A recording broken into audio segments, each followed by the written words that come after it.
the politics of this is that I wouldn't say it's juvenile politics, but I'd say it's undergraduate politics 101. Simplistic, you get it on some of the university campuses and so on.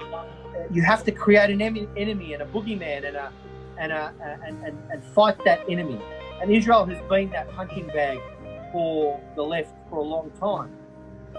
Does that mean I don't support the Palestinians? I support self-determination and I support a two-state solution. But the question is, how do you get there? Welcome to Frank Talk. I'm Albert Dadon, your host today. I'm interviewing today, I'm having a discussion with my good friend, Peter Khalil MP. Welcome, Peter. Hi, Albert. Thanks for having me. And you are the member for Wales. I understand that was the seat of Bob Hawke. Yes, former Prime Minister Bob Hawke. Do you feel that you are also carrying Bob's legacy? Well, I have his coffee mugs. That's the same mug that Bob used to drink from. Although I don't think he was drinking green tea like me. I think he was having something stronger. But I do. It is a great honour actually to represent a community that was represented by such a great Prime Minister of Australia. And people still stop me on the street and say they remember Bob, the older constituents, and how much they think of him fondly and all he did for Australia. Yeah, so Peter, maybe you can send me one of those mags. I would really appreciate that. So let's start with your heritage. You were a son of migrant, and like every migrant, there must be a fascinating story. What it was like for you as a child growing in Australia in an environment that was perhaps hostile at some stage. I don't know, perhaps not. You're going to enlighten us. I'm looking forward to hearing your story. Well, thank you. I mean, every story, migrant story, is unique. We're individual stories, but there are some commonalities, and I think millions of Australians have gone through this story themselves. My parents migrated from Egypt some 49 years ago, and they were fleeing a region, as you'd be aware, in North Africa, Middle East, which was in the middle of war and persecution.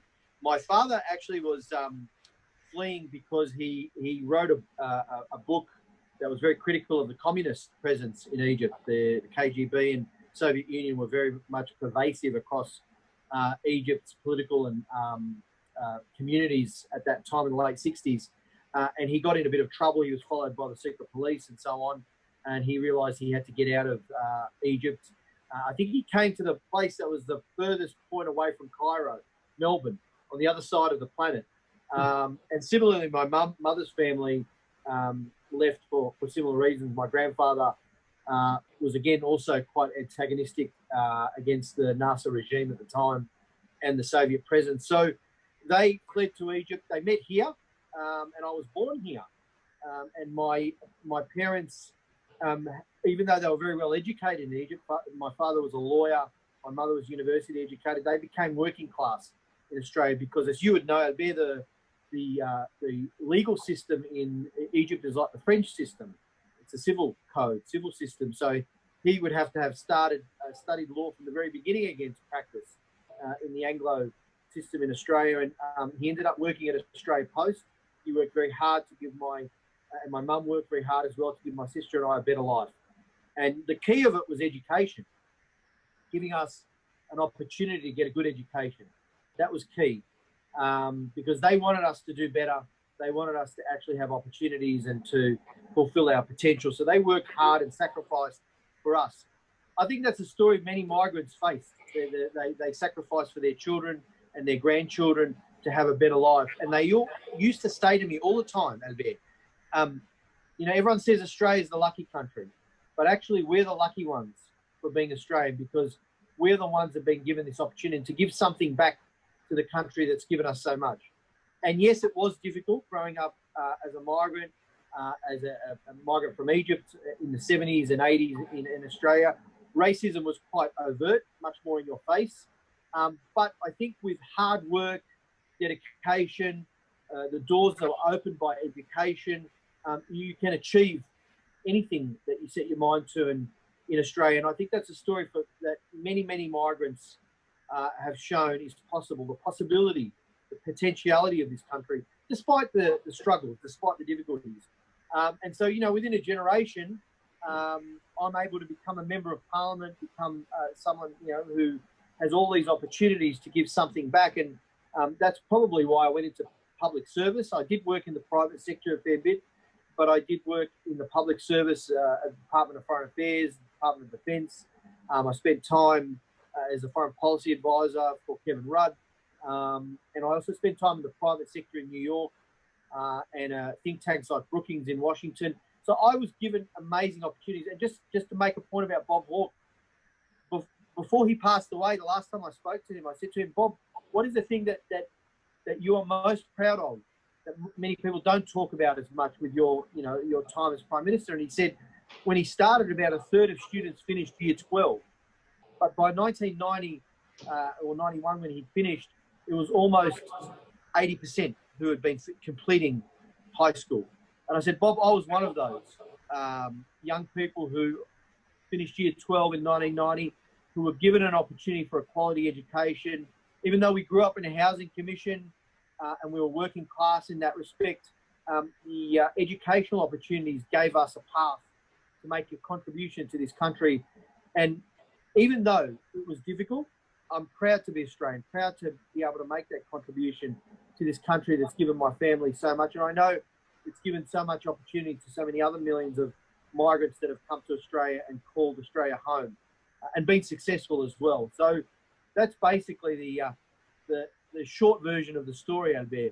But Peter, so tell me about your education. So you finished year 12, as you said, thanks to Bob Hawke. And then from there, what studies did you do? I got into Melbourne University and studied law arts, majored in international law near the end of that period. And then a bit later, I used my credit card to get a master's in international law and international relations at ANU while working full-time at the same time. And look, even before that, Albert, we were talking about the effort that needs to be made, particularly by migrant groups, but people from a socioeconomic background where they have to fight for things. I was working as a cleaner. I worked night shift at service stations. I did pretty much every job you could think of to get through university to help support my family because Dad got sick. We had a heart attack for a period of time there and was unable to work. So we all had to pitch in and work hard. So you kind of learn the value of hard work and what it means to you and your family. And you don't really take anything for granted when you're struggling in that way. And I ended up getting a job at the Department of Defence after university. What sort of job? Sorry? What sort of job? What job? So I went into the graduate program at the Defence Department after university, after my master's actually. And I worked in strategic policy and international policy. And then after a year or so, I got sent to Iraq during the Iraq War. As one of the few of the seconded Australians to the CPA, the Coalition Provisional Authority, to work in Iraq. And I spent about a year in Baghdad helping rebuild the public service. What is a CPA? Can you explain what the coalition? The Coalition Provisional Authority. It was the coalition authority that was basically the governance body in Iraq after Saddam Hussein's regime was removed. And I was sent there by the Australian government to work effectively on, initially it was on rebuilding the Iraqi army, training and rebuilding the new Iraqi army. But then also I worked on demobilising the various militias. So I did a lot of negotiation with the Shiite militias, the Sunni tribal leaders, the Kurdish Peshmerga, travelled around the country a fair bit doing that. Also, so please, Peter, slow down that part, because that part I think is quite important. So first of all, who sent you there? The Department of Defence? So it was the Howard government. It was a cabinet appointment. it was early 2003, and I was sent there by the Australian government. So it was the Howard government that sent you. Yep, that's right. And very interesting. I remember when John Howard actually visited Iraq in early 2004 during Anzac Day.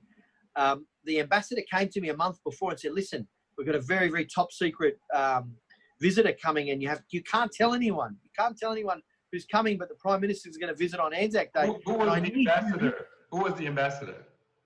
It was Orm, Ambassador Orm, I think his name was at the time. And he said, you can't tell anyone. I said, fine.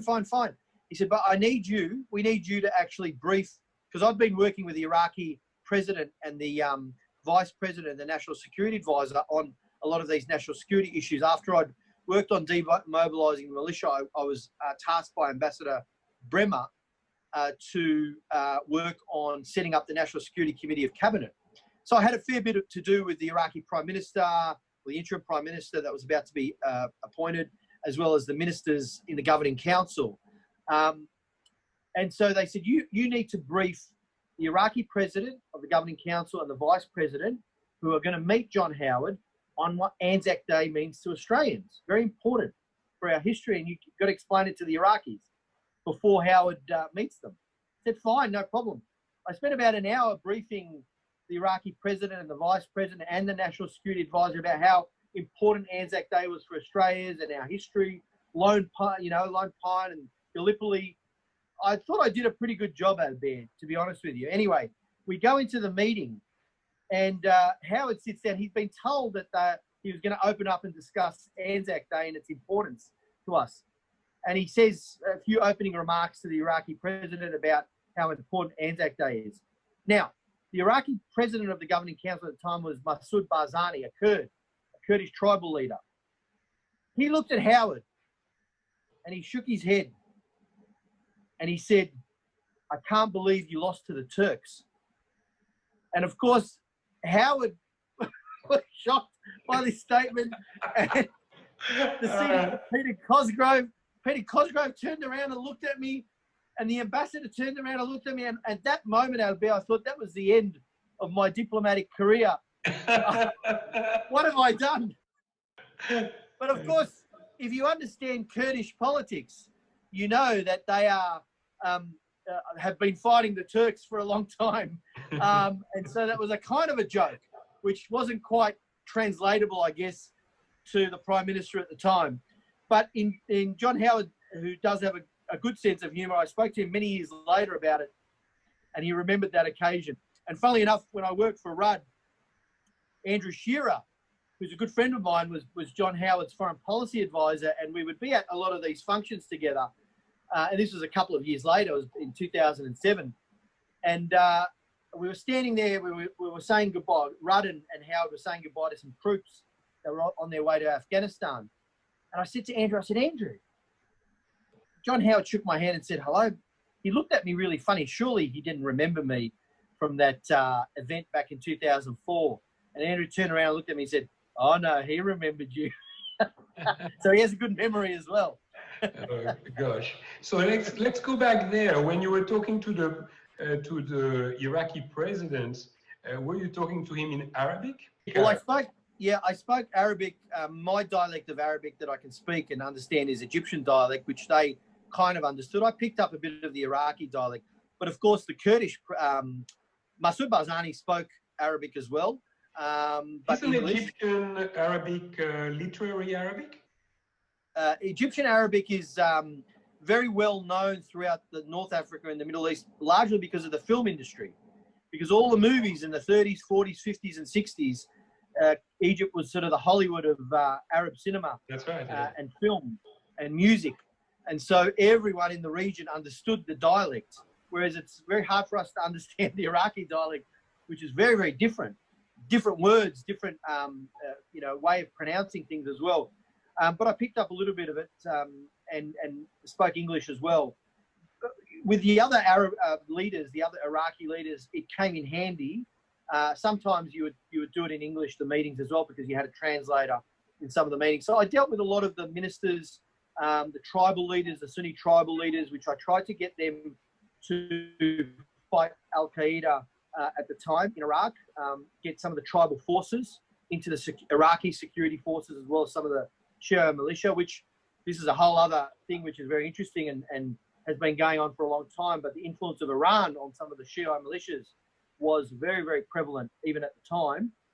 And so there was a real pushback there, at least when I was there, to try and not have entire battalions of Shia militia join the new Iraqi army, which is what the Iranian Revolutionary Guard wanted, because they had certain relationships with some of these militia, particularly the Skiri militia.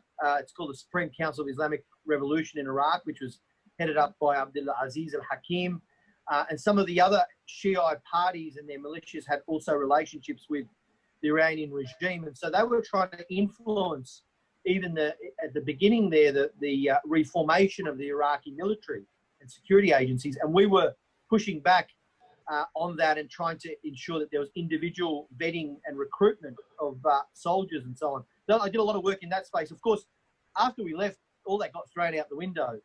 And there were big numbers of Iranian-trained militia that became part of the Iraqi security forces. And you saw a lot of that ethnic cleansing that happened in 06, 07, 08 during that period. So it was a very, very volatile period at the time. No doubt it was dangerous. It was. There were a couple of times it got a pretty bit hairy and a bit close, and we got shot out a fair bit. There were a lot of IEDs. There were a lot of rockets that came in.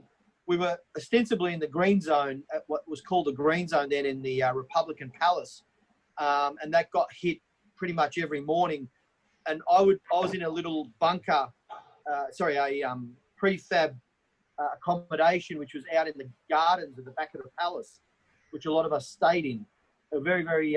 One morning I woke up and there was plaster everywhere, and there was a hole in the roof, and the bullet had come through next to where I was sleeping, because they would shoot into the air, into the area a lot of the time. But the rockets that came in the morning and the mortars that were fired off the perimeter, most of us would supposedly, there would be a siren and you'd run to the shelter, the bunker, which was underneath the palace.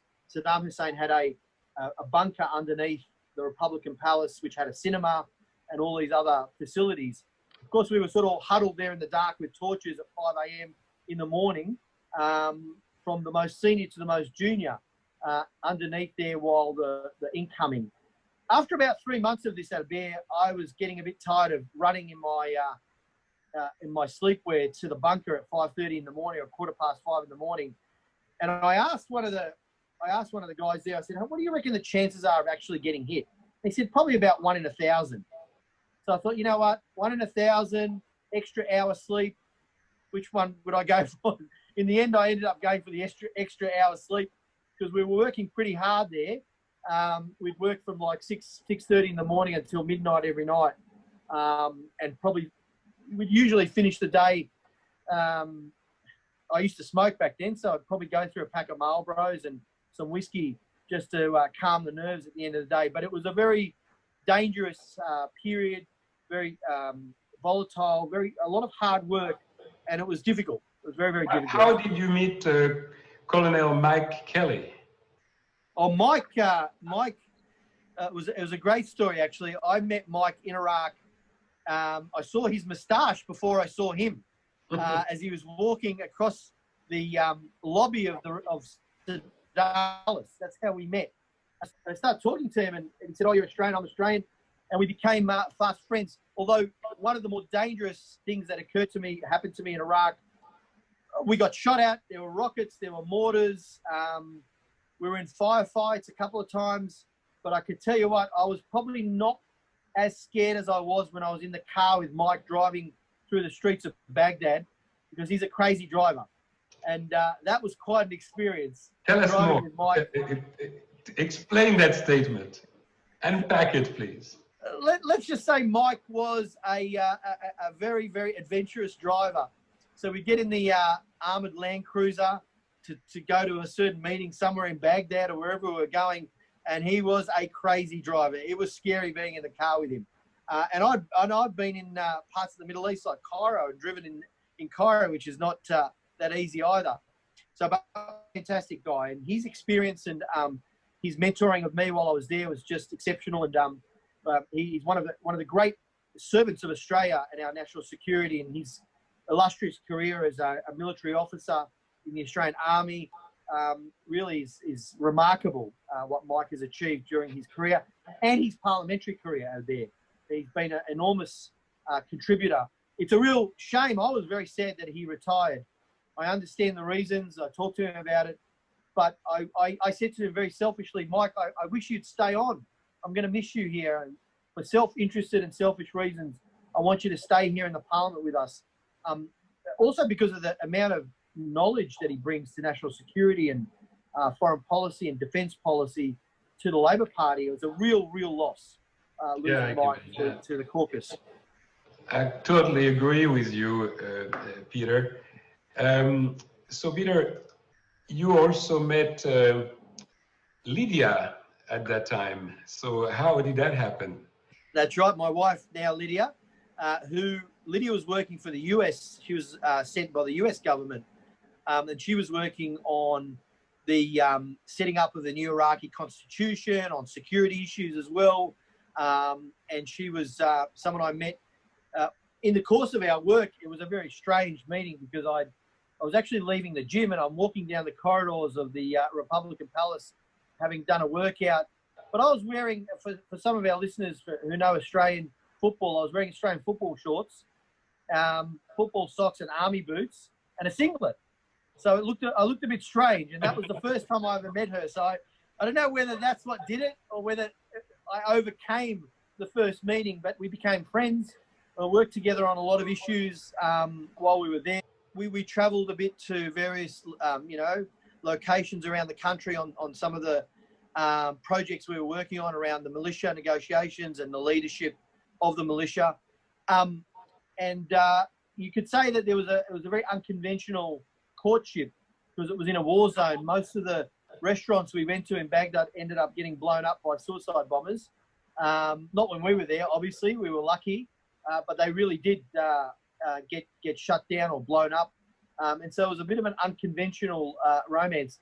In fact, every time we were at a public place, or even a restaurant meeting Iraqi leaders or whatever it might be, in the early days in 2003, before the insurgency really picked up, you could still go to outside in Baghdad. It was still a security risk, but you would learn very, very quickly to keep your back to the door, back to the wall, and have a vision of the entire place. The best place for you to sit in any of those public places was in the corner, with your back in a corner, so you could see the entire public space and the entry points and exit points.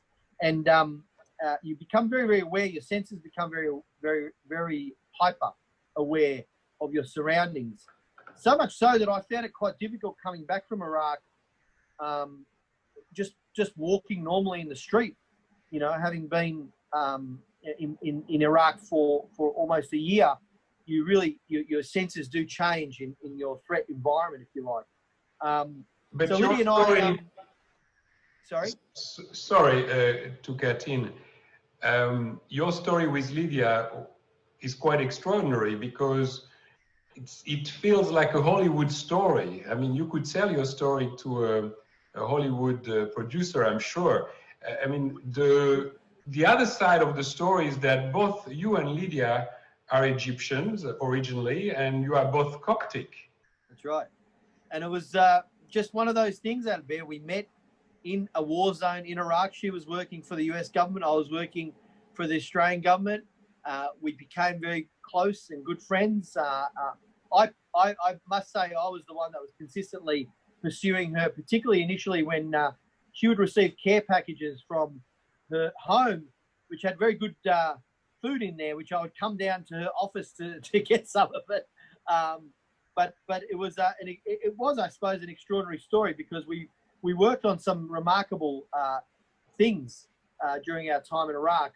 And she did some amazing work in the political setup, the new political setup in Iraq, the new constitution, the negotiations about the Americans leaving and how they would hand over for sovereignty. Lydia was sort of very much in the middle of that. My work was around, as I said, the Iraqi army, around the National Security Committee of Cabinet, negotiating with the militias. So there was some crossover in the work that we did. And we spent a fair bit of time together, working together on various things, and meeting a lot of the Iraqi political leaders at the time, where there was Jalal Talabani, who became president of Iraq, Masoud Barzani, the other tribal leader in Iraq, who's still there in the northern part, the Kurdish parts of Iraq, all the Shiite leaders or the Sunni leaders, the prime ministers, Jafari and you know, Iyad Alawi, and all of these guys we worked with in the very early days in the transition to Iraqi sovereignty after the removal of Saddam. But it wasn't an easy environment. It was very difficult and it was very dangerous. And it was a war zone. So you were constantly being shot at, or rockets coming in, or mortars coming in, and it was not a pleasant environment. Which is what makes your story even more extraordinary, because you had this romance, you met the woman of your life, your now wife, because you got married. Where did you get married, by the way? In Iraq, or did you go to the United States? No, after Iraq, we went back to Washington, D.C., where I got a position as a fellow. I went back to Australia first, to DFAT, Department of Foreign Affairs and Trade, for a period of time, and then I got an offer to be a research fellow, a visiting fellow at the Brookings Institute, which is one of the most prestigious think tanks in Washington. Martin Indyk was the boss there. I know some of the viewers might know Martin. He was yeah, I know Martin quite well, yeah. For a while. I was at the Barnes Center for Middle East Studies, and I published a fair bit on US security policy in the region. Lydia ended up getting a job as well at the New York Police Department in counterterrorism, given her background and her expertise. We moved to New York. I got a job in New York working for Eurasia Group, which is a great outfit that does political risk consultancy to a lot of Wall Street, hedge funds, commercial operators, governments as well. So that was a very good experience. I'll just say, though, just to go back to Iraq, I wanted to make the point, I'm sure we'll talk about the US relationship with Australia, but it was one of the things I really want to point out was the closeness that Australians had with Americans. We've discussed this a lot about our history in the alliance, the US-Australian alliance, but you could see it first. I saw it firsthand, experienced it firsthand working in Iraq, where I was included in a lot of the big meetings with Bremer and, you know, General Sanchez, the head of the Iraqi forces, US General, Tommy Franks, even phone hookups or video hookups with Donald Rumsfeld or Condoleezza Rice, even one with the president, with George Bush. Being in the room for those types of meetings and those decision making just demonstrated, even as a junior sort of officer, if you like, from Australia, that the Americans would include me in that. Was sort of indicative of the trust that they placed in Australians, and of course with people like Mike Kelly as well. They didn't always listen to your advice, but we gave frank and fearless advice. I wasn't a political appointment, I was a public servant, so I was able to give as frank and fearless advice as possible about what was happening. And there was one time, I should relay this story, where it was a couple of months in, and there was a meeting around what to do with respect to the siege in Fallujah, which was occurring before the siege in Fallujah. Sorry, the attacks by Muqtada al-Sadr in the south, and whether US forces should be moved from some of the operations in the Western Desert, in Ramadi and near Fallujah, back south to deal with the Sadrists and the Shia militias that he controlled that were attacking coalition forces, particularly Spanish and British forces. And one of we're in the room, Bremer's there and all the generals are there, and Sanchez made the point that, you know, he was worried that if they moved too many US forces south, they're already stretched, and that there would be an uprising of the Shiite against the US forces. And then Bremer said, "What do you think, Peter?" And I thought he was talking to Peter Chiarelli, who's the head of the Marines, the general, two-star general that was the head of the Marines that was in the room. But he's, no, you Aussie Pete. I thought, oh, me, okay. So just blurted it out and said, well, I disagree. I think the the Shia are not one monolithic bloc, and there are many Shiite groups that would be quite happy if we took out Muqtada al-Sadr and his militia forces, because they see him as an upstart. And we need to be a bit more nuanced in the way we deal with the Shiite groups. They're not all one group that will rise up against the coalition or allied forces. And as soon as I finished saying that, Albert, I realized I just countermanded or countered what the head of US forces was saying, the general in there. But that's the interesting thing about, and that was fine though, that's the interesting thing about that type of leadership that was demonstrated by the Americans there. They were willing to hear out and listen to all of the partners that were there. No matter how junior you were, how senior you were, all of that was inputted. There wasn't this hierarchical, or not as a hierarchical structure with respect to leadership and listening to ideas or viewpoints. Doesn't mean they always listen to it or follow through on it, but they allowed that conversation to occur. So I learned quite a lot about that leadership style while I was there. Which is what you expect in a democracy, right? Yeah, I mean, yes and no. I mean, it was also, remember, a appointed civilian leader in Ambassador Bremer, who was head of the coalition civilian governing structure. And then there was the military leadership, which was headed up by, obviously, the leading general that there was at the time. And it was a kind of a diarchical structure in some respects about who makes the decisions around the operational matters. The same thing occurs, obviously, in sit rooms in all of our capitals, yes.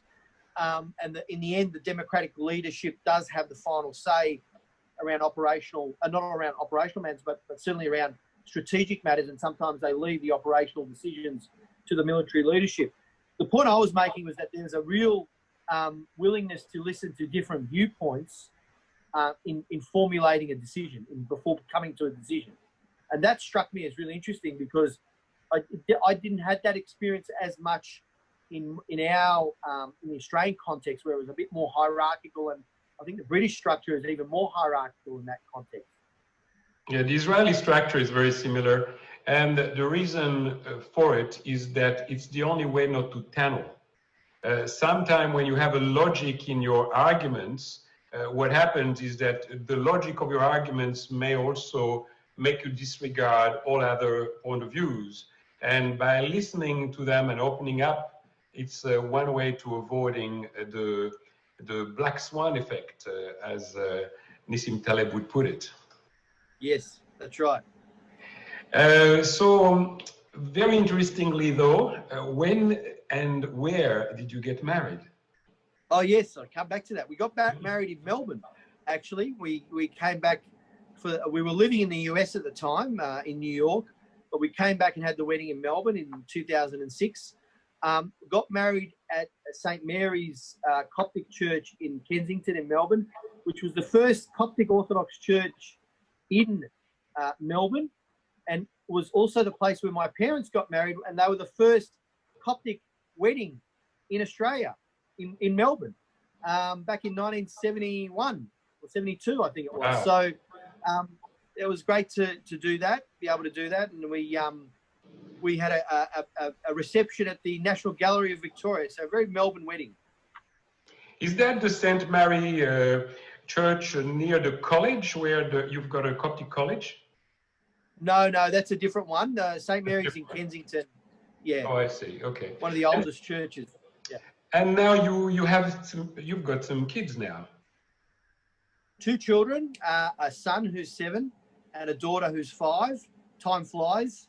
It's been a long time since 2006, but yep, they're learning from home at the moment, doing school from home, because we're in lockdown in Victoria. For those of your viewers who are not aware, it's been a challenging time, but they're good kids, so they're doing okay. That's a wonderful story, Peter. It really is. So let's talk about your encounter with Kevin Rudd. When did you meet Kevin?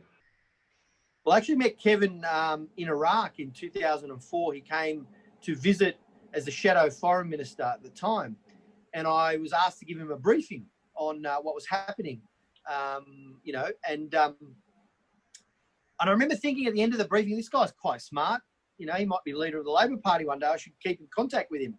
And I had my own ambitions to run for office as well and be an advisor and things like that. And so I kept in touch with Kevin. And when I got back from Iraq, I met up with him, had a number of conversations about things. Interestingly enough, though, I remember at the time, it was just before the 2004 election, and he said, "Oh, would you like to work for us, for Latham, for the 04 campaign on foreign policy? Maybe I could put in a good word." And I'd got the offer. I was at DFAT at the time, and I got the offer for Brookings. So my choice was Brookings in Washington, D.C. or Mark Latham. I think I made the right choice from everything that I'd heard. But I kept in touch with Kevin Rudd over that period of time. I sent him as much stuff as I could on policy and ideas, briefed him. He kept asking me to come back and work for him. I said, "I'll come back if you become Prime Minister or leader of the opposition." And sure enough, he did become that. In late 06, I got a call and he said, "Oh, Peter, I'm now leader of the opposition." And it was very late in New York. I remember talking to him. I said, "Yes, I know, Kevin. We do get the news in New York." And then we had a bit of a discussion, and I put my hand up to serve as his national security advisor. And within a month, I was back in Australia. And it was interesting because it's one of those sliding door moments, right, that people have in their careers. I had a really good job in New York. Lydia was working as in a senior position in counterterrorism for the NYPD. We had an apartment in Brooklyn. I was traveling around the world, meeting my clients in Japan and London, and working for different companies on political risk and issues like that, out of my New York office and New York base. It was a good life. You're not going to complain. Can't complain.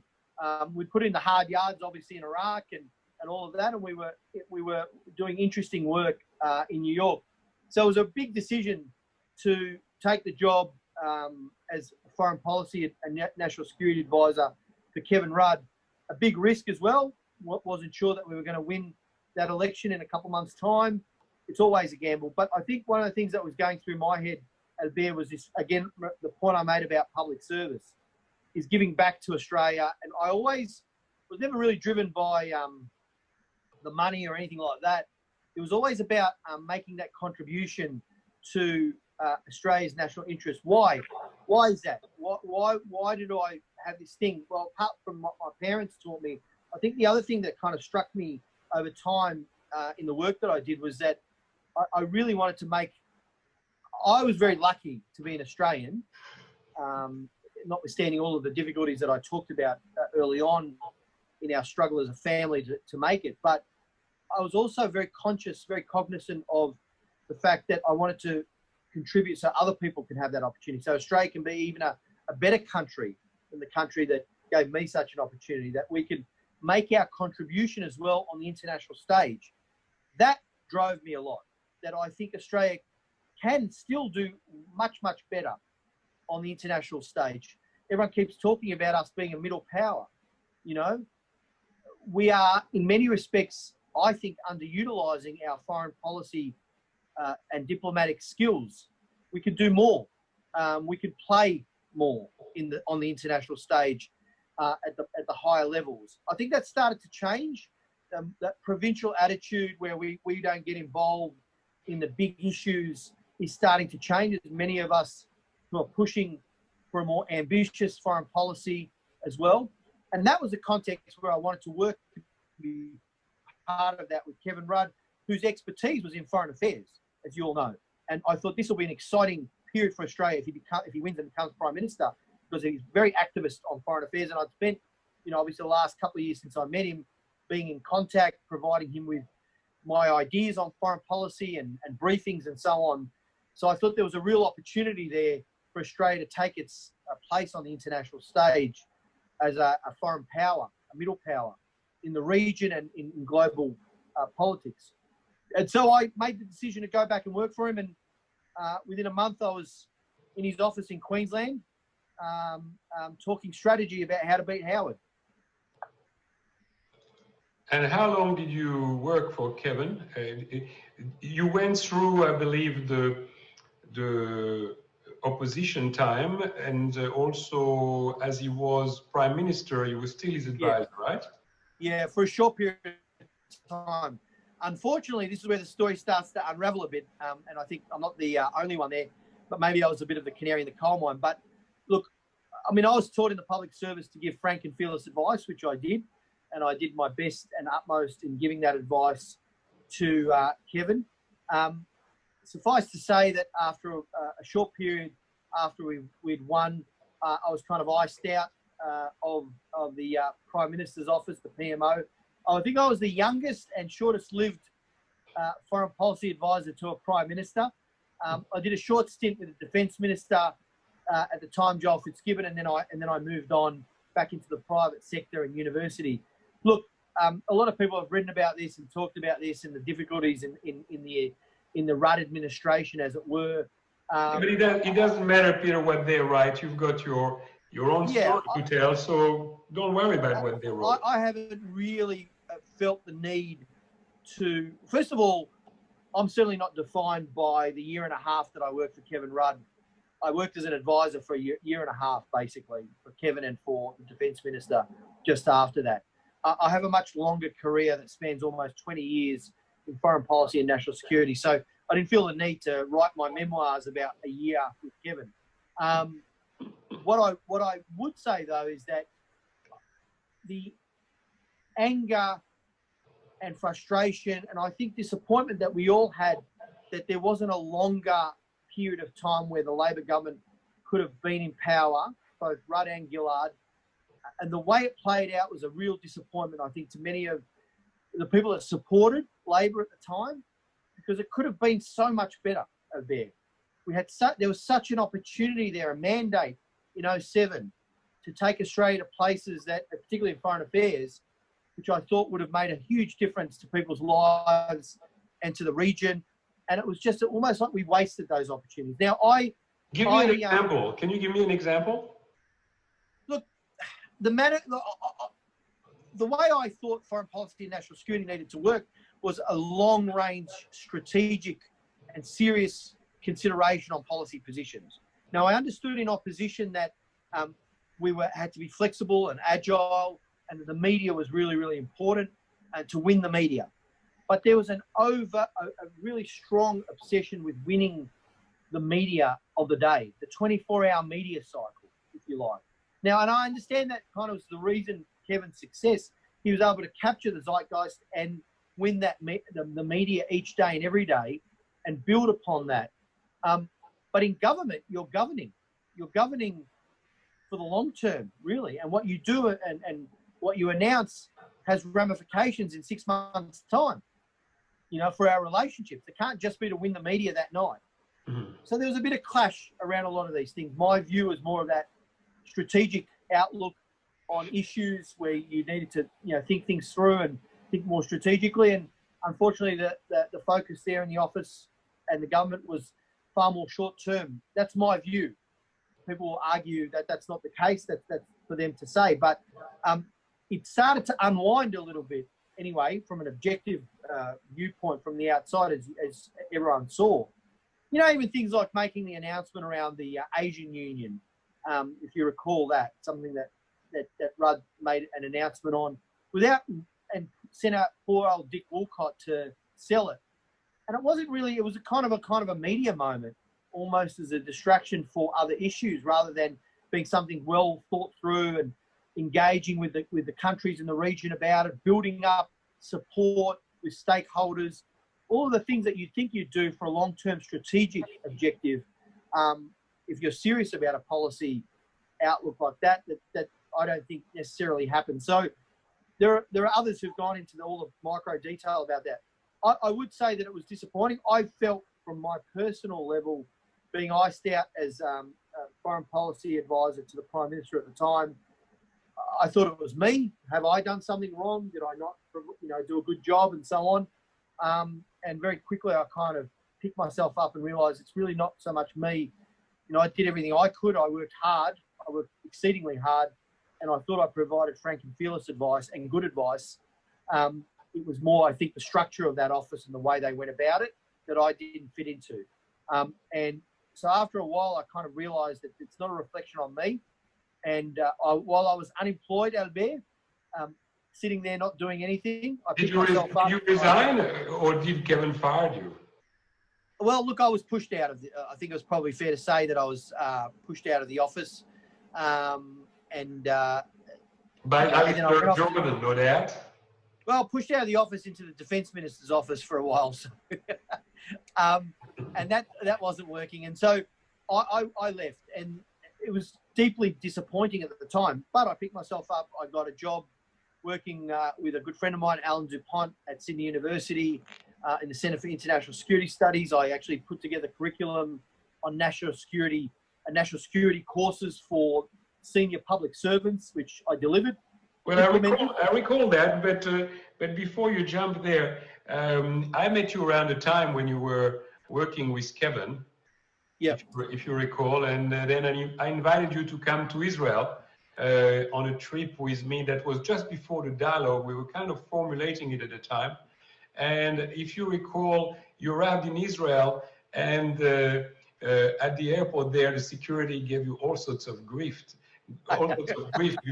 Because of your background. And I remember you did a tour de force to get out of that situation. Can you tell? It was a 3-hour interrogation at the airport, Albert. And I didn't get angry. I mean, I understand these guys are doing their job. What was very funny though, at the end of the 3 hours, I said to one of the security guys, I said, look, just Google my name and Prime Minister Rudd. And they found out I was the National Security Advisor for Prime Minister Rudd, and then were very apologetic after that, and I left soon after. But they were going through the normal processes with a name like Khalil and Egyptian background, and my passport had a lot of places that I'd visited, obviously like Iraq and other parts of the Middle East. So they were obviously going through their normal processes. I would note the other great story that happened on that trip to Israel is, if you remember, Avigdor, it was Kahalani, General Kahalani. Avigdor Kahalani, absolutely. Yeah. So you organised a wonderful briefing from him to the group. In the Golan Heights. And he, of course, he was telling the story about how he was a tank commander. That's right. And so he was telling us all this story when he was leading the tanks and so on. And good old Michael Danby had to pipe up and say, and he mentioned something about Egyptians throwing Molotov cocktails into his tank or something like that. And good old Michael Danby said, oh, because my father was in the Egyptian army. And so good old Michael Danby had to pipe up in the middle of his thing and said, oh, that was probably Peter Khalil's father that was shooting at you and throwing that Molotov cocktail. So that led to a very awkward moment where Kahalani stared at me and said, is that true? And I stared back at him and said, yeah, probably, maybe, I don't know, it might have been my uncle. And he laughed and I laughed, and we shook hands, and it was a very nice moment, because it was like my uncles and my father and my grandfather fought for the Egyptian army in 48, 56, 67 and 73. Like my uncle's a colonel in the 73 war, Yom Kippur War. So he and I swapped some stories, family stories about that as well. So that was interesting. Yes, Avigdor was playing you, Peter, because Avigdor is a very nice gentleman. So he was playing with you. I hope you didn't take it badly. I know there were some uncomfortable moments in the trip, but that was your first trip to Israel. Has there been other trips in Israel since then? I've been back. I've been to Israel 3 or 4 times. So that first trip was what year was that, Albert? Was that 2009, 2008? You're correct. 2008. Yes, so I've been back a couple of times since then, as well. Another dialogue I went to that you hosted as well. Oh, you came to the very first one with Julie Gillard. That's right, and I came to the one where Kevin Rudd was foreign minister at the time. You remember that one? Oh, that was 2011. Yeah, I went to that one as well. That was a great group. That's when we went for William Cooper. The story of William Cooper, as you know, the only man in the world, and on top of that, Aboriginal men who demonstrated against the Kristallnacht in 1938. And so finally, the Yad Vashem recognized it. And what I did in 2011, I brought his entire, well, maybe not his entire family, but 22 members of his family came with us to Israel with Kevin Rudd, and where he was finally recognized. A chair in Yad Vashem has been named after him, a chair that studies what it takes during times like the Holocaust for people to get up and do the right thing. It's a very moving story. And following that, by the way, there is a bridge now in Melbourne that is named after William Cooper. You know that? Oh, wow. Yeah, no, I heard about that, actually. You're right. No, that was a very good thing that you did, and making that connection, that important connection with his family. And that I remember that trip very fondly. It was a great trip. And also, you know, the people that you invite on those trips, whether they be journalists or politicians from all sides of the aisle, what's important on those trips is because a lot of it breaks down the stereotype that people have around Israel and Palestinian issues and how things work there. And, you know, when people get to meet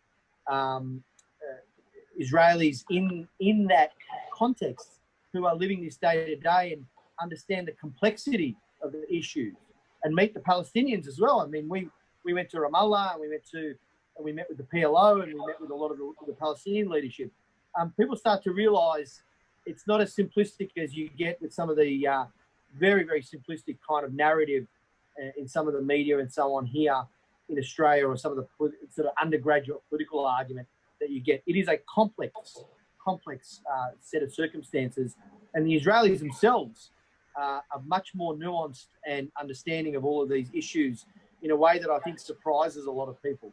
I mean, I have a background in it because of my family, but, you know, even with my family, Egyptian background, as I mentioned, my father, my grandfather has passed away now, my father who was in the army, they all understand the realities in the region now. And, you know, while Egypt signed the peace treaty with Israel in 1979 and Jordan in 94, what we're seeing now, or at least in the last couple of years, is with the UAE deal, is really just a formalization of what was functional for quite a while. And that was the fact that the region has changed significantly. The geostrategic or the tectonic plates have shifted, where Egypt, Jordan, UAE, Saudi, many of the Sunni Arab states, and Israel share a common enemy in Iran, and much of their coordination has not just been about that, but certainly against ISIS as well, and Daesh, which was another common enemy. And so, of course, when old enemies have another enemy, another common enemy, they kind of get together in a way that we're seeing happen now.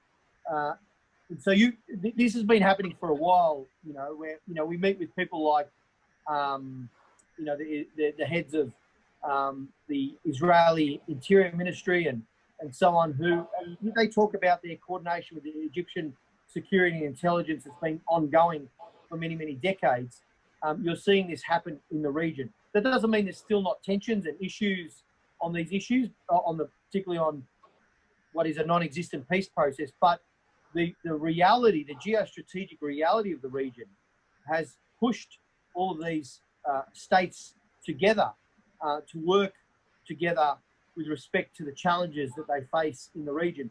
And I saw this firsthand even in the early days in Iraq, where you're seeing the influence of Iran in the militias in southern Iraq, particularly, and you've seen it happen in northern Syria. And why I was so disappointed with the Trump administration and the decision by Trump was the abandonment of the Kurds in northern Syria, who were fighting on the front line against Daesh. That, to me, was a problem, as was Obama's effort to extricate the US from the region as well.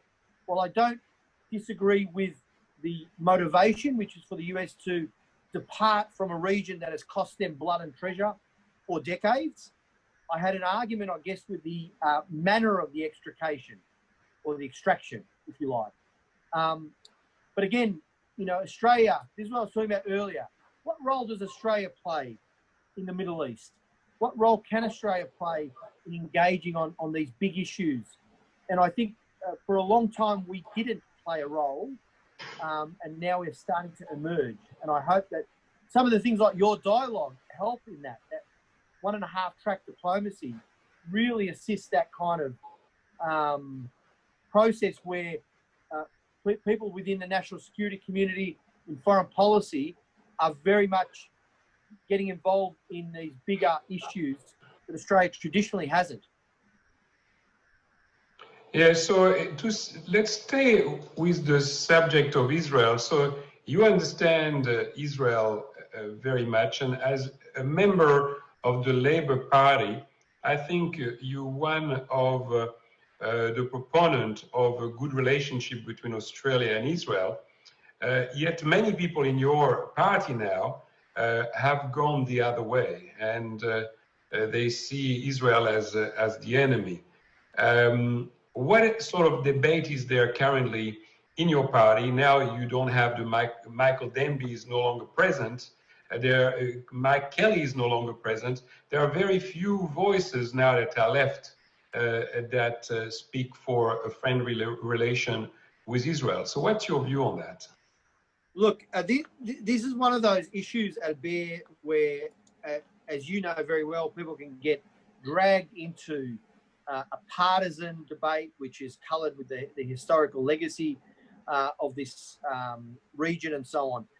Interestingly enough, I'm kind of a unique, given my family history of having fought, 4 wars against Israel, kind of gives you a unique perspective of the region and the history that's familial as well. And I was saying earlier, my dad now, even though he fought 3 times, 56, 67, or 2 times, you say 67 and 56, with Israel. And Israel actually invaded Port Said in 56 and blew up my family's home. It got blown up by Israeli airplanes. Luckily, the family escaped with 10 minutes to go. This gives me a unique perspective.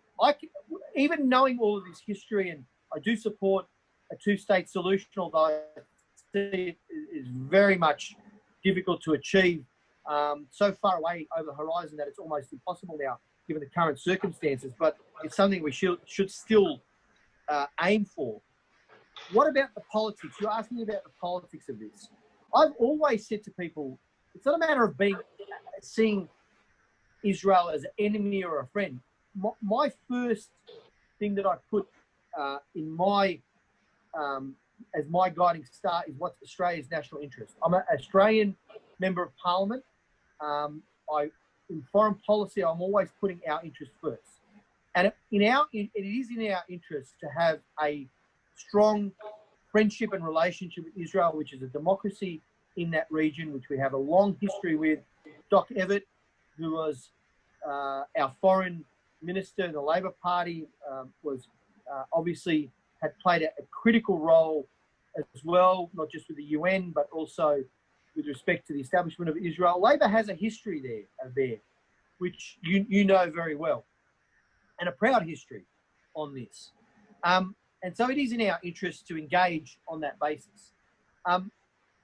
The politics of this is that I wouldn't say it's juvenile politics, but I'd say it's undergraduate politics, 101, simplistic. You know, you get it on in some of the university campuses and so on. You have to create an enemy and a boogeyman and fight that enemy. And Israel has been that punching bag for the left for a long time. Does that mean I don't support the Palestinians? I support self-determination and I support a 2-state solution. But the question is, how do you get there? You don't get there by the undergraduate politics that we see on university campuses, by the anti-Semitism that you see emerge with the BDS movement. You don't get there through that path. And even the Israelis and the Palestinians, the sensible ones that you talk to on your trips, will explain that, will understand that. You know, it's key to them engaging with each other, the understanding of how to go forward. And so within our own party, I don't think it was as bad, obviously, as what happened with the UK Labor Party, to be honest with you. That went through a very interesting and difficult period with respect to relationship with both British Jews as well as Israel. That's turning a corner, as you'd know. I don't think the Labor Party in Australia is anywhere near that kind of space at all. And when you say voices, you're talking about people who have left and so on. Well, we as a party, I think, have always, and at least particularly in my state of Victoria, have always been centrist and centre-right on foreign policy. And that is a tradition that we're continuing. We have a lot of strong voices in that space in the Victorian part of the Labor Party. And that will, I think, continue as long as we have an influence on our foreign affairs. And so what is the role that you are playing at the moment in Labour politics? This is now your second term as a member of Wales. Have they promoted you to any position at all? No, I'm still a backbencher, Albert. Is that a leading question? Are you ready for me to go and say something about that? Look, I'm ready to serve. But I want to complain on your behalf, if you don't mind, thanks. because I just hear all of your achievements and all your background, and it's hard for me to comprehend that someone of your caliber and you still at the back there. Something isn't right. Well, I'm ready to go whenever the leadership gives me an opportunity. I don't think, I mean, it's true, I'm not going to pretend. I think the experience that I've had in national security and foreign affairs, in the private sector, in public service, whether it be in Iraq or whether it be as a senior advisor or whether it be working in national security, is something that I could put into good use, I think, in a shadow portfolio, and I'm ready to serve when that opportunity arises. I am trying to work on policy development, Albert. And we're in a very particularly, well, I would say a very sensitive period in foreign affairs, particularly in our region, globally, but certainly in our region, with respect to our relationships with the US and China. I've always said that we can walk and chew gum at the same time.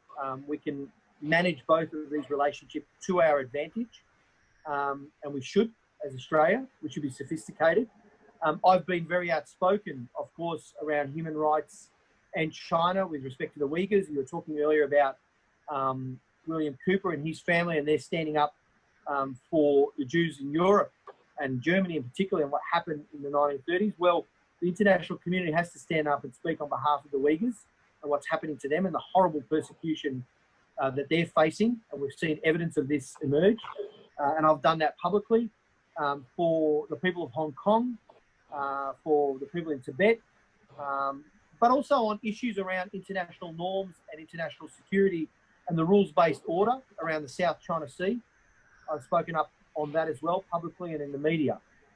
We need to have a foreign policy, and I'm talking about Australia now, that understands and acknowledges the important economic relationship we have with China, but that doesn't mean it should be, that should sacrifice or diminish our standing up for the very, very important principles around international norms and international law with respect to trade as well as security.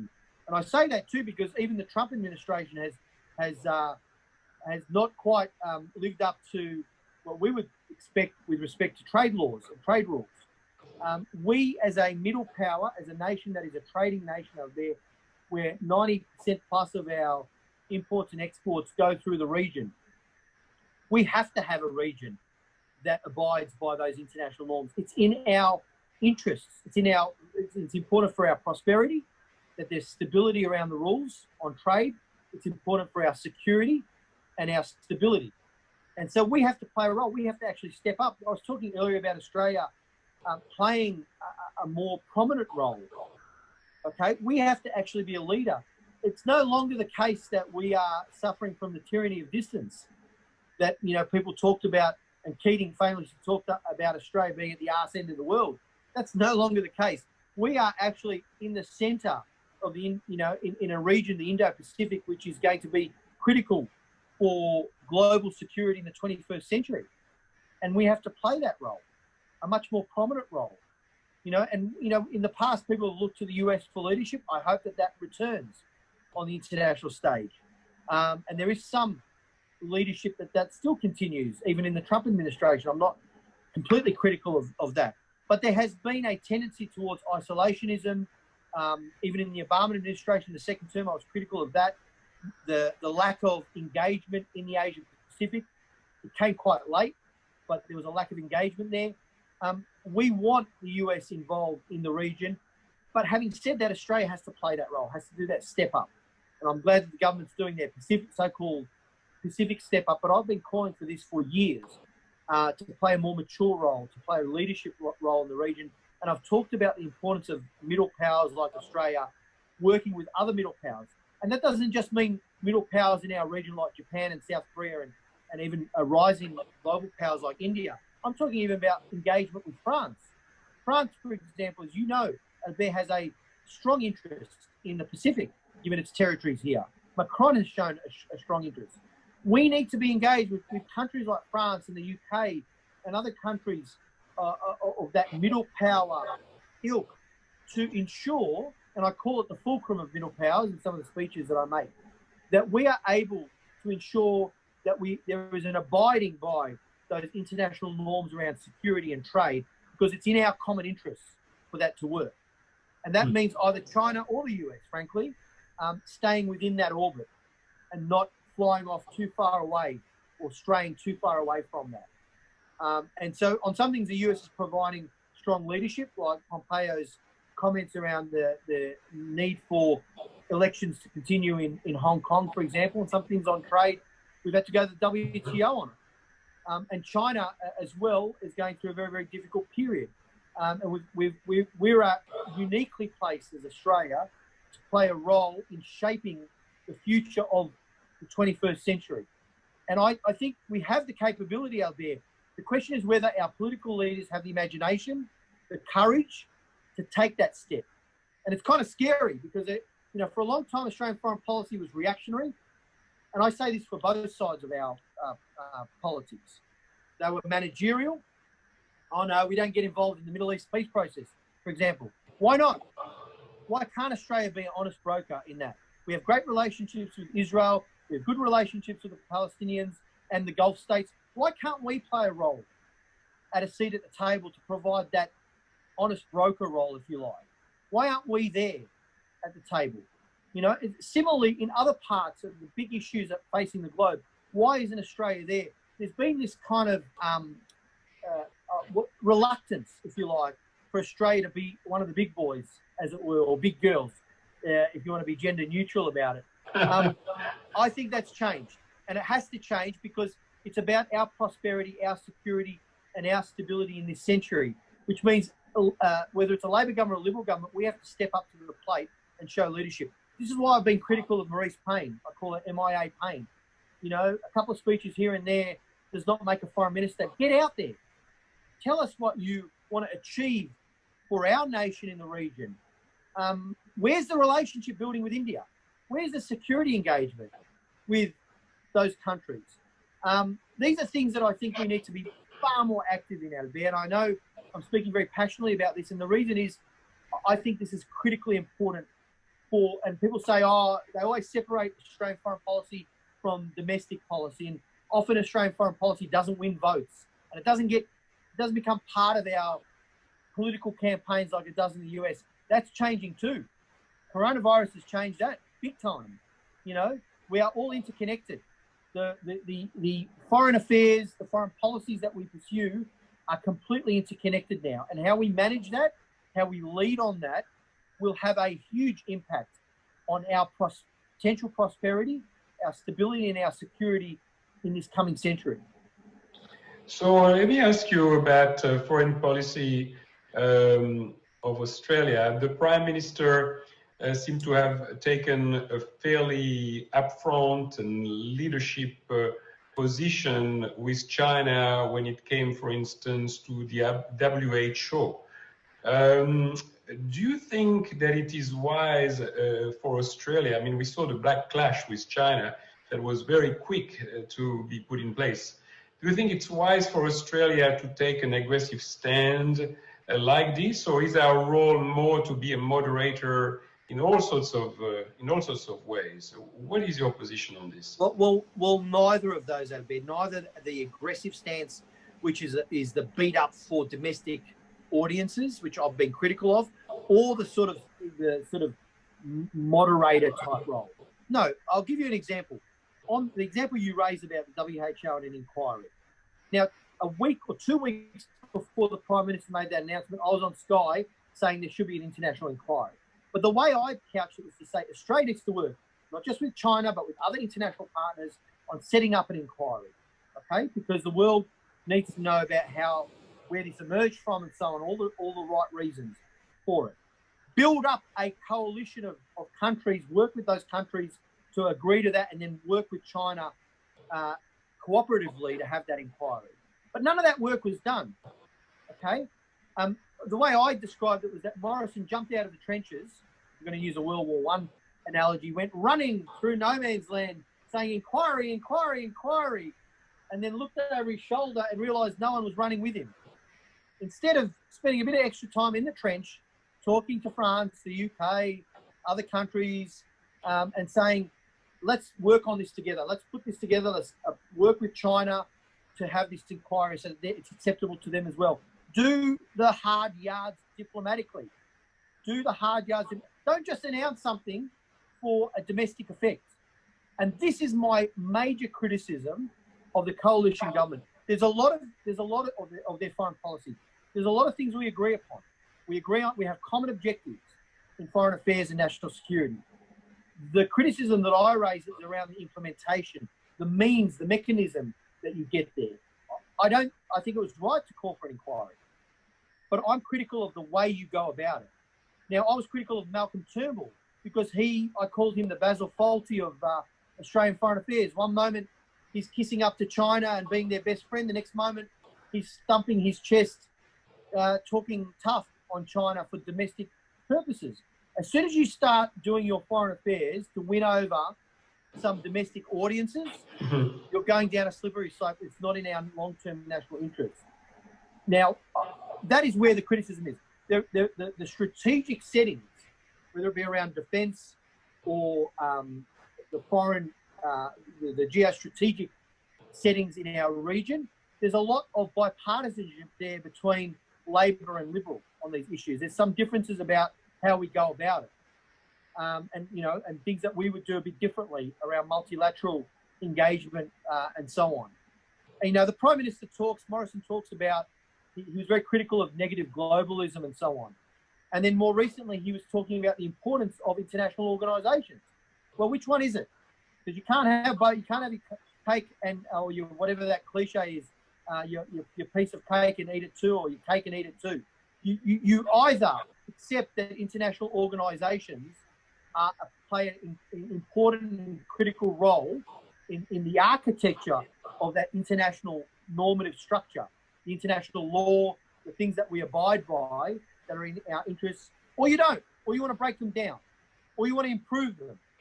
But don't play the game of trying to appeal to the alt-right, which are all anti-international organisations, because it's part of their narrative, because you want to send that message to a particular demographic, and then come scurrying back to, oh yeah, this is really important architecture, we should be supporting it, which I see a lot of with the PM and Maurice Payne. So that's my criticism of them. On the objectives themselves, we're in agreement. I think there's a lot of agreement about the need for us to stand by international normative structure around security, particularly around the South China Sea, for example. In fact, Labor, more so than the coalition, had called for freedom of navigation operations in the South China Sea far more often than the coalition had. When Stephen Conroy was the Shadow Defence Minister, you recall, and Richard Marles has spoken about it as well. So it's very interesting because you were very opposition leader-like. I've heard from you in those few minutes more about what is possible and criticism of the government, which I understand, seem to be very a difficult task when you are on the front bench. So that is quite, your views are quite well noted. Now let's talk about immigration for a minute, because I saw a paper that you wrote not long ago on immigration post-COVID. And can you cover that, please? Well, I talk about immigration in the context, Albert, that it's not a misdirection.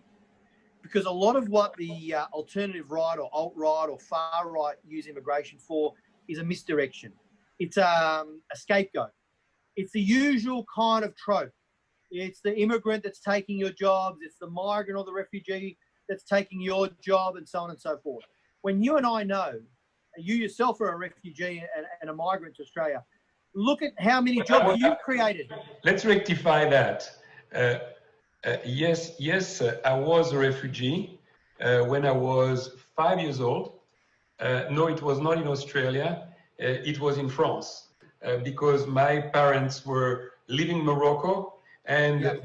we were going to Israel, and we crossed with the wave of immigration that was coming from Algeria, because in 1962, that's when the French Algerians were all going back to France, as you know.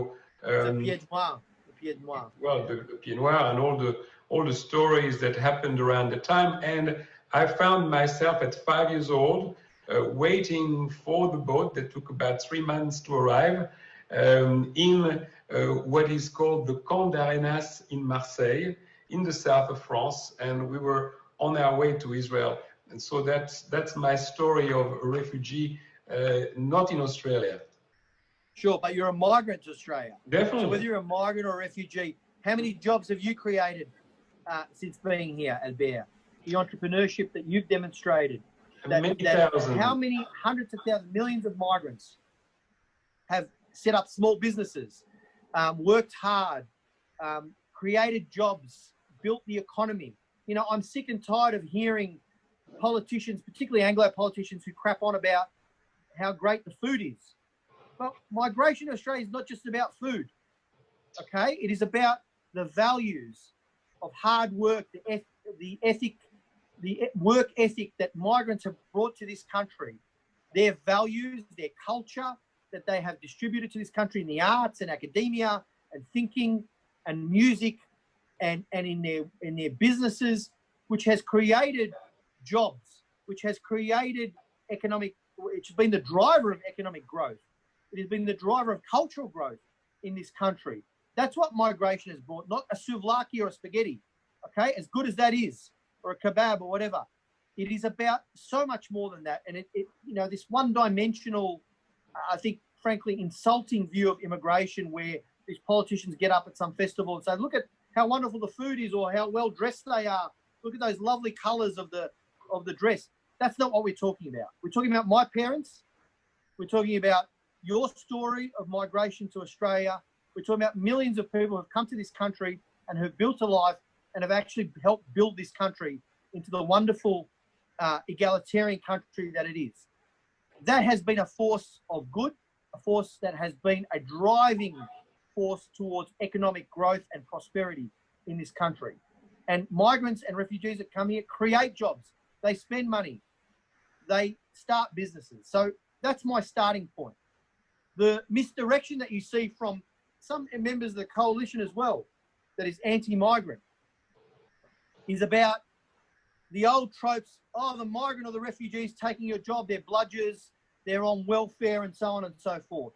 It is utter nonsense, utter rubbish. When you look at the raw statistics, everyone knows the dirty secret of economic growth in this country has been the high migration numbers to this country. The states would not have the economic growth they have had if it wasn't for the tens of thousands of migrants each year that have poured in to Melbourne and Sydney and Brisbane and other cities in this country. Okay? So on that point about immigration and what it means, what I called out on Morrison is this.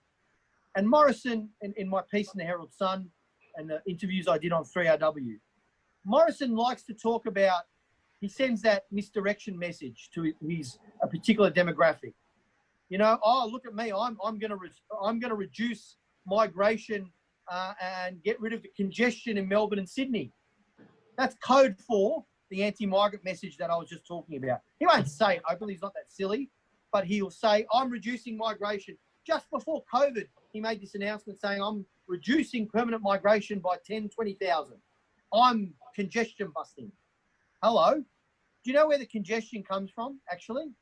It comes from his increase in temporary migration. We're talking about 2.1 million people in this country who are on temporary visas.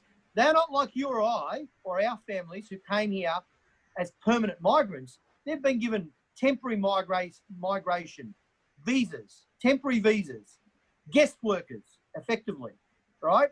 That has increased under the coalition over the last 7 years. That has been the primary driver of congestion because 87% of those 2.1 million settled in Melbourne and Sydney. So on one hand, Morrison's giving a message to the right saying, I'm reducing migration, but on the other hand, he's actually increasing temporary migration because he knows that the economic growth is predicated, or part of it is predicated on higher migration numbers. It's a scam. And why is it a scam, out of there? Because this country was built, post-World War II particularly, on the settlement of permanent migrants. Italians, Greeks, European migration, then the Lebanese and the Vietnamese and so on, right? Who came here to become Australian. They're proud of their heritage, proud to be Vietnamese Australian, I'm proud to be Egyptian Australian. Whatever you are, wherever you come from, you can still be Australian and be proud of your cultural heritage. That's what we are. We're a multicultural country. It's a fact. What we're seeing is a temporary migration, which is not allowing people to settle in this country as Australians, where they not only send money back in remittances, they are uncertain about whether they're staying here permanently. It creates a real question around social cohesion and Australianness and around our identity, where you have this guest worker effectively model. Many of them want to become migrants. They try and go through the temporary migration pathway to get citizenship, which is very, very difficult because Peter Dutton's there to say, no, sorry, you've got to have a 4-year delay and you've got to do this test and that test, making it more difficult effectively through the temporary pathway. So here's what I said in my piece. If we're going to have a COVID-19 recovery out there, okay, migration's got to be part of it, but we need to change the mix, right? We cannot have this temporary model anymore for all the reasons that I've articulated. We need to have a permanent migration, a permanent skilled migration element to our program, and it needs to be one that is in skills that will help us rebuild this country. And where those skills aren't there, first we try and provide training through education and TAFE and vocational for Australians to get jobs. And I'm not being racist by saying having Australians get jobs first, because you know what? I'm talking about Egyptian Australians and Vietnamese Australians and Chinese Australians and Lebanese Australians and French Australians and Italian Australians. That's what I'm talking about. Those Australians getting their jobs. Our unemployment levels are going to be north of 10%, if you believe even the current figures. So we need to have a program of training, jobs training for creation of jobs plus skills training.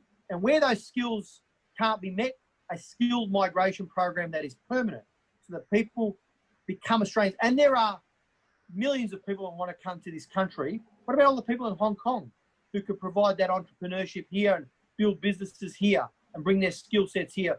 All the people around the world that could come to this country and help us flourish in this post-COVID period. And I hope there is a post-COVID period, but we need to think about this very seriously. It's going to be part of our economic recovery, and we need to get it right. I think that where your party usually does lose the Australian people is with the story about the refugees into Australia. We all remember the times where Kevin Rudd reopened the refugees. We saw all those that they monetize them basically by putting them in boats from Indonesia, sending them in totally unsafe conditions to Australia. and very often it ends up in tragedy. So what is your idea about policy on refugees? Well, I worked on a refugee policy which I presented to the leadership last election and made a speech at Deakin University on, and I did a lot of media actually on it as well. The motivation there, Albert, was partly what you said. The well has been poisoned on this issue politically for decades now. You mentioned some of the issues that the Rudd government had, but even earlier than that, it has been an issue for us in Australia where you talk about refugees and suddenly the whole thing becomes polarised. Okay, it's poisonous, this debate. You have people shouting at each other and screaming at each other rather than about thinking about what a solution and a way forward is. And so there are key words that set people off, and you can't have a normal debate. You know, the left screams at the right and so on and so forth. So I tried to find a way through this with some policy ideas. And what I put forward in a very simple form summary of what is a complicated issue is to find a way where multiple countries can take the burden of refugee intake collectively. And it needs to be driven by the fact that it's in our common interest in the region to do this. Because if we don't, the ramifications of the growing refugee numbers regionally will overwhelm many countries in the region, lead to breakdowns in stability and security, which we've already seen in many examples. There are some 24, 25 million refugees in camps or in community living in parts of the world, around the world, basically. And there are over 70 million displaced persons globally. That's a massive number of people. There are 26 million, 25 million people who are refugees who haven't found anywhere to settle. Many of them are being held or staying in countries that are third world countries and are taking up this burden. Bangladesh or Uganda or even Lebanon or other countries like that. And so how long is this sustainable? You saw what happened in the Syrian crisis in Europe and how there was a flood of people that went across through Turkey and across the Mediterranean, Europe, and all of the horrible things that we saw happen with that and the ramifications for Europe. We cannot, as an international community, allow this to continue for the next crisis that occurs. So what I suggested policy-wise was a very serious look at how we can manage the crisis in our region, particularly, where we work with other countries in the region to have a metrics that's agreed upon around the intake of refugees by country, based on an algorithm that might involve each country's GDP growth, its economy, its population, and so on and so forth, its previous intake. And the reason I wanted to make it as fair like that is because a lot of countries are not doing their fair share. That's why I call it the fair share principle. There are many wealthy countries out there that are nowhere near taking any amount of refugees in the same way that we are. So you're talking about a new treaty? You're talking about a new treaty? Absolutely. Absolutely. It's an agreement and an understanding of a multilateral agreement which sets in position an agreed upon intake, yearly intake, to start to dig in to that 25 million to take the pressure off our region, right? Now, why would countries agree to that? Why would Japan and South Korea and all these countries agree to that?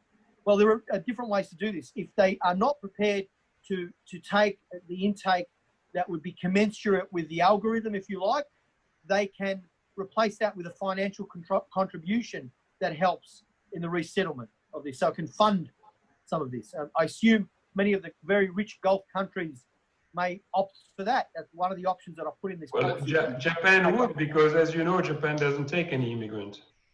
They take, I think there's about 26 refugees last year, UNHCR refugees. So there are ways, I'm being very pragmatic about this, Albert. There are ways to do this agreement where you have countries put in a financial contribution in lieu of the number that they should be taking. But it is not fair that Australia, Canada, and the US, and to an extent the UK and France are doing all the heavy lifting. And when I say that, there are a lot of Western European countries. Portugal takes a couple of hundred a year. You know, and I'm not picking on Portugal particularly. There are many other countries that are wealthy enough to take a very small amount. You know, even some of the Scandinavian countries that you think would take more do not. Even New Zealand, you know, when you measure it per capita, or you do it a measurement like that, very small numbers compared to what Australia takes. We take some, you know, 12 to 14,000 a year. Sorry, 18,000 a year. Labor Party is committed to doubling that intake. That's fine. What I'm saying is we should do the diplomatic work, Albert. Where is the foreign minister and the prime minister saying, hold on, this is not good enough. We're taking, you know, a big share of the refugees a year. We want to take more, but we want all these other countries in the region to do their fair share as well. Mm-hmm. And how do we get them to the table to come to that agreement? Again, it needs some pretty nifty and sophisticated foreign policy diplomatic effort by a foreign minister, frankly, that would be activist on this stuff. And why is this important? It's in our interests, Albert. It's in our national interests.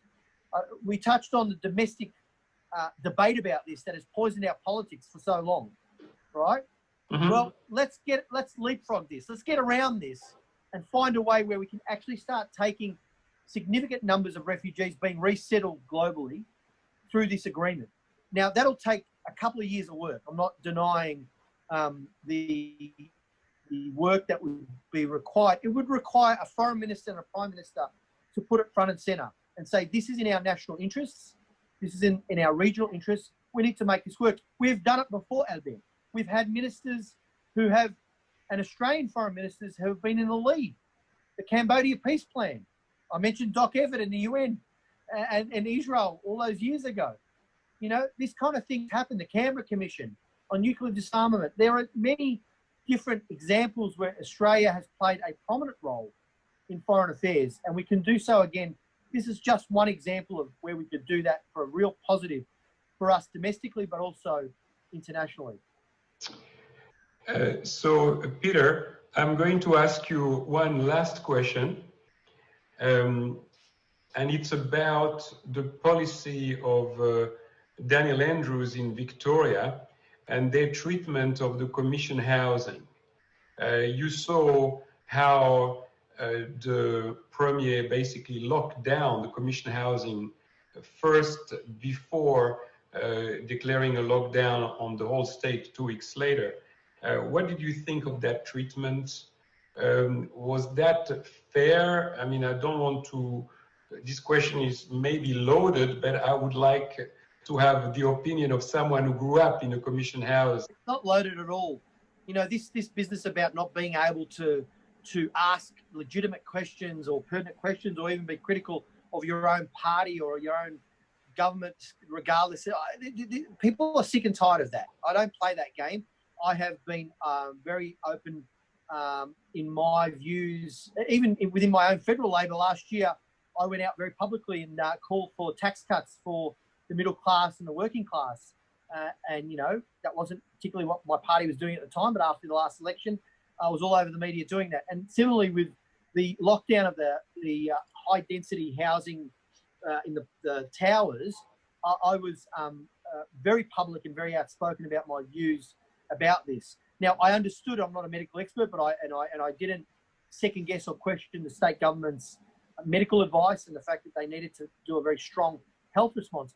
My questions were around the manner in which they locked down that housing, particularly in the context of it being housing commission.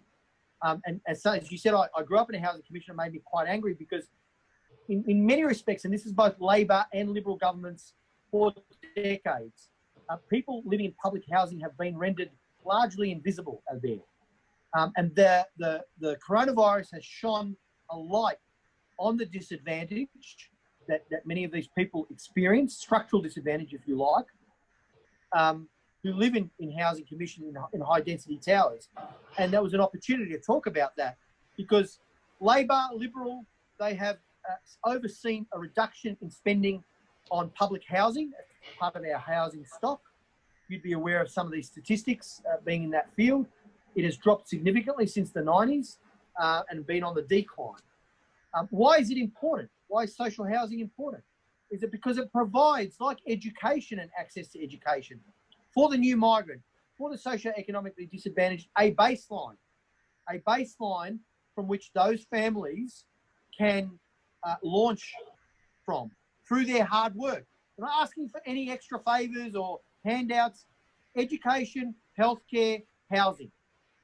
Basic amenities, basic baseline that allows people to work hard and then achieve great things going forward. So this treatment of the people in the high density housing, where 500 police surrounded them, where they were given no notice, where the rest of the eastern suburbs, the wealthier suburbs, were given 48 hours notice before the lockdown on stage 3. But these people were given no notice. Why? Was it a fear that they would just run away? That they weren't responsible citizens? Is that the assumption that was being made? Was it a fear that that was so bad in the towers that the spread would be uncontrollable? That's an argument that I've heard. But these are fundamental questions. Why give 48 hours notice to people in other suburbs who, by the way, who did run away? There was a massive, people packed their Range Rovers and their BMWs with their Eskies and went down the East Link down to the coast, to their holiday houses. No one said anything about that. But no, the people in the towers, we can't trust them to actually stay in their homes while the health experts go there and check on them. That's what I'm talking about. It's the prejudice of low expectation and the condescending prejudice that the state puts towards people in those conditions. And there's another part of it, and this is the left as well, where it's like, oh, they're vulnerable. Well, no, they're not vulnerable. Many of these people are frontline workers. They're working. They're putting food on the table. Some of the younger second and third generation there are getting an education. Many of and they're mainly African, Australian, and Middle Eastern backgrounds. They were very articulate during that lockdown. They were on the media explaining what was going on, what their needs were. These people can speak for themselves. They're not vulnerable. They're disadvantaged, yes, socioeconomically. They're disadvantaged by the fact that they come from a migrant background and they have to start out, like all migrants have to start out. But that doesn't make them vulnerable. That doesn't make them weak. This idea that the state has to either look after them because they can't look after themselves or can't trust them to look after themselves, I find insulting. And so shining the light on that, what had been invisible and been rendered visible, was really instructive. So I asked those questions out of there. Where were the health experts? Where was why not give notice to people and say, we need you to stay in your homes, you can get some shopping, we'll provide it for you, whatever. Why treat them in that way? Now, to be fair to the state government, they said their advice was that if they didn't do this, it would have got completely out of control. I'm not questioning that. I'm questioning the implementation of it and the communication of it. And that's what I did in the public eye. Now, some people will criticise me for that within the Labor Party. That's fine. But I'm saying it on behalf of those people that live in those towers. It's fine to ask questions about that and represent people. That's part of my job as a Member of Parliament. And I'll do it no matter which government's in power.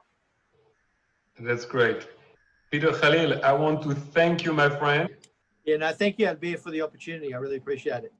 Thank you for watching Frank Talk on YouTube. Please leave us a comment and don't forget to hit the subscribe button.